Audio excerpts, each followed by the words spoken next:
Welcome to Love's Tender Flame, Tales of Romance. I'm Mardell, reading Come Out of the Kitchen by Alice Duer Miller. Chapter 12. Once in the little office, Crane did not immediately speak. He drew up 2 chairs, put a log on the fire, turned up the lamp, and in short made it evident that he intended to do that cruel deed, sometimes perpetrated by parents, guardians, and schoolmasters in interviews of this sort. He was going to leave it to the culprit to make a beginning. Reed, fidgeting in a nearby chair, did not at once yield to this compulsion, but finally the calm with which Crane was balancing a pen on a pencil broke down his resolution, and he said crossly, "I understood you had something to say to me, Mr. Crane." Crane threw aside pencil and pen.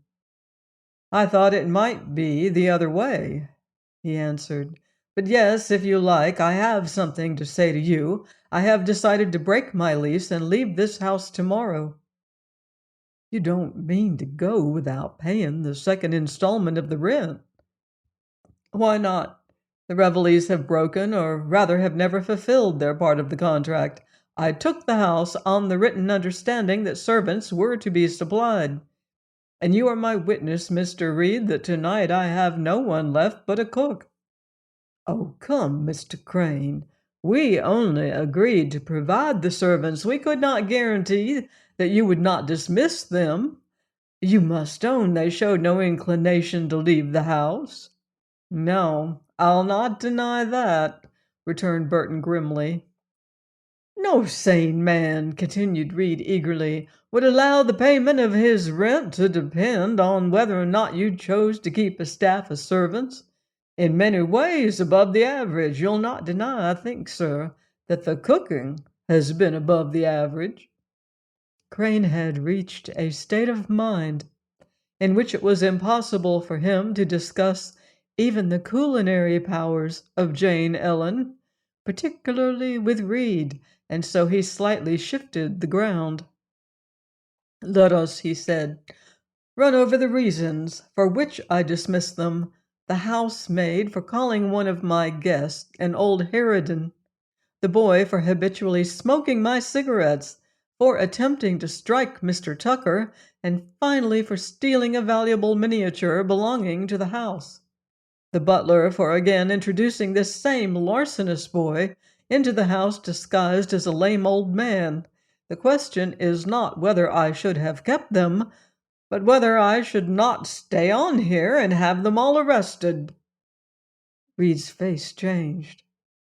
"Oh, I hope you won't do that, Mr. Crane," he said. Burton saw his advantage. "I should not care," he answered, "to go through life feeling I had been responsible for turning a dangerous gang loose on the countryside." "They are not that, sir. I pledge my word they are not that." "There is a good deal of evidence against that pledge." "You doubt my word, sir." "I feel there is much more to be explained than you seem willing to admit. For instance, how comes it that you are I will not say welcome, but at least assured visitor in my kitchen?" Reed felt himself coloring. "I do not feel called upon," he replied, "to explain my conduct to anyone." "In that case," said Crane, getting to his feet, "this interview might as well end. I shall leave tomorrow, and if you and your friends the Revelleys feel yourself aggrieved, we can only take the matter into court. If the record of these servants is as excellent as you seem to think, they can have nothing to fear. If it isn't, the whole matter will be cleared up." This was the crisis of the conversation, for as Crane moved to the door, Reed stopped him. "Wait a moment, Mr. Crane," he said. "There are circumstances in this connection that you do not know." "Yes, I guessed that much." "If you will sit down, I should like to tell you the whole story." Crane yielded and sat down without giving Reed the satisfaction of knowing that his nervousness at the expected revelation was as extreme as Reed's. The Reveille's, Mr. Crane, are among the most respected of our Southern gentry. They fought for the original liberties of this country, and in the War of Succession. Crane nodded. I know my history, Mr. Reed. But, sir, their distinguished position and high abilities have not saved them from financial reverses. The grandfather lost everything in the war, and the present owner, Henry Patrick Reveille, has not been completely successful. Last winter, a breakdown in his health compelled him to leave the country at short notice. His four children, Mr. Reed, two boys and two girls. Four grown children, Mr. Crane. The eldest is 26, the youngest 17. They were left with a roof over their heads and a sum of money, a small sum, to provide for them during the absence of their parents. Not a satisfactory arrangement, sir, but made in haste and distress. Mrs. Reveille's devotion to her husband is such that in her alarm for him she did not perhaps sufficiently consider her children. At the moment when left alone, their difficulties began to press upon them. Your generous offer, for the house was made. There was no time to submit it to their parents, nor, to be candid with you, would there have been the slightest chance of Mr. Reveille's accepting it. He has never been able to tolerate the mere suggestion of renting Reveille Hall. But the four young people felt differently. It was natural, it was, in my opinion, commendable that they decided to move out of their home for the sake of realizing a large sum, the largest sum, probably, that had come into the family purse for many years. But an obstacle soon appeared. You had insisted that servants should be provided. Well, this was impossible. They tried earnestly. Miss Claudia told me herself that she went everywhere within a radius of 20 miles, except to the jails. At last it became a question of refusing your offer or of— well, I believe you've already guessed the alternative. This is not a time for the exercise of my creative faculties, Mr. Reed. What was their decision? Reed's discomfort increased. I wish you could have been present, as I was, Mr. Crane, on that occasion. We were sitting round the fire in the sitting-room, depressed that Miss Claudia's mission had not succeeded, when suddenly she said with a determination quite at variance with her gentle appearance, "Well, I found a cook for him, and a mighty good one, too." "Where did you find her?" I asked in astonishment, for only a moment before she had been confessing absolute failure. "I found her," she answered, "where charity begins." I own that even then I did not get the idea, but her brother Paul, who always understands her, saw at once what was in her mind. "Yes," she went on, "I found an excellent cook, a good butler, a rather inefficient housemaid, and a dangerous extra boy." And she looked from one to the other of her family as she spoke. Her meaning was clear. They themselves were to take the places of the servants they could not find. As Paul pointed out, the plan had the advantage of saving them the trouble of finding board and lodgings elsewhere. Miss Lily was opposed from the start, her nature exceedingly refined and retiring revolted. But no one in the Reveille family can bear up against the combined wills of Paul and Miss Claudia. How the plan was carried out, you know. There was a short silence. It was now some days since Crane had suspected the identity of his servants, an hour since Jane Ellen had turned at the name of Claudia and made him sure. Nevertheless, the certainty that Reed's confession brought was very grateful to him, so grateful that he feared his expression would betray him, and he assumed a look of stern blankness. Seeing this, Reed thought it necessary to plead the culprit's cause. "After all, Mr. Crane, was there not courage and self-sacrifice needed? You see, this explains everything. The miniature of their grandmother was taken upstairs for fear its likeness to Miss Claudia might betray them. Miss Lily, who, as I said, never approved of the plan, was constitutionally unable to be calm under the accusation of stealing a hat, made, as I understand, rather roughly by Mrs. Falconer. I should be very sorry if your opinion of the Reveley family— I can't see what my opinion has to do with the situation, said Crane. Every moment now that kept him from Claudia was to him an intolerable bore. He drew his checkbook toward him. However, your story has convinced me of this. My only course is to pay my rent in full. Reed began to feel the pride of the successful diplomat. And one other thing, Mr. Crane. You see the necessity of not mentioning this. It would make a great deal of talk in the country. A young lady's name— Burton rose quickly. It was not agreeable to him to have Reed pleading with him for the preservation of Claudia's reputation.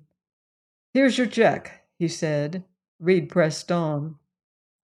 And another thing will now be equally clear to you, I am sure. Mr. Reveley cannot possibly spend the night here alone. That, replied Crane, is a question for Miss Reveley herself to decide. My motors are at her disposal to take her anywhere she may choose to go. And he opened the door as if he expected that Reed would now take his departure. But Reed did not move. I cannot go away and leave Miss Reveley here alone with you, he said. Of the two alternatives, said Crane, you might find it more difficult to stay in my house without my consent, but I'll leave it this way. Do you think Miss Reveley would regard your presence as a protection?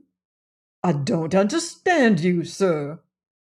Your last visit to my kitchen did not, I believe, inspire her with confidence. Shall we leave the decision to her?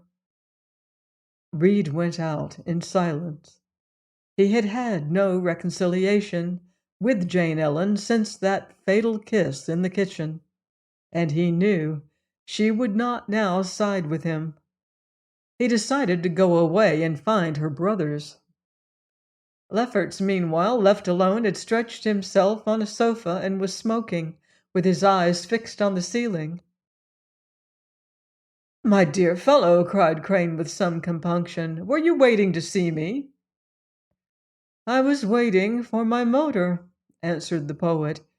You know that, imagining this to be an ordinary dinner party, I ordered it back at the 11:15. Where's Tucker? Asked Burton. At this moment a step was heard on the stairs, and Tucker, dressed in a neat gray suit, adapted to traveling, wearing a cap and goggles and carrying his bag, descended the stairs. On seeing his host, he approached and held out his hand. Goodbye, Burton, he said. I hope the time will come when you will forgive me for having tried too hard to serve you. For myself, I entirely forgive your hasty rudeness. I hope we part friends. Crane hesitated, and then shook hands with his lawyer.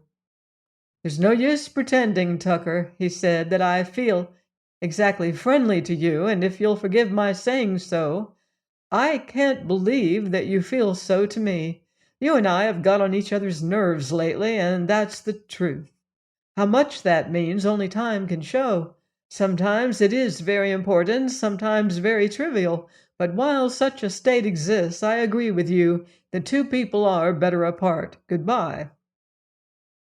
Here Jane Ellen, who had just finished putting the dining room in order, came out into the hall, followed by Willoughby. As she saw Tucker, she had one of her evil inspirations. Springing forward, she exclaimed, Oh, wasn't it a pity, sir, you had to do your own packing? Let me put your bag in the motor for you. Tucker was again caught by one of his moments of indecision. He did not want Jane Ellen to carry his luggage, but he did not consider it dignified to wrestle with her for the possession of it. so that in a twinkling of an eye she had seized it and carried it down the steps. But he was not utterly without resource. He had been holding a $2 bill in his hand, more from recollections of other visits than because he now expected to find anyone left to fee. This, as Jane Ellen came up the steps, he thrust into her hand, saying clearly, "Thank you, my girl, there's for your trouble." Jane Ellen just glanced at it, and then crumpling it into a ball, she threw it across the hall. Willoughby, who like many other sheltered creatures retained his playfulness late in life, bounded after it, caught it up in his paws, threw it about, and finally set on it with his sharp little teeth and bit it into pieces. But neither Tucker nor the cook waited to see the end. He got into the car and rolled away, and she went back into the kitchen. Crane glanced at Lefferts, to whom plainly his duty as host pointed, and then he hurried down the kitchen stairs, closing the door carefully behind him. Join me next time for another romantic chapter of Come Out of the Kitchen by Alice Duer Miller, here on Love's Tender Flame. Until then, love deeply and live beautifully.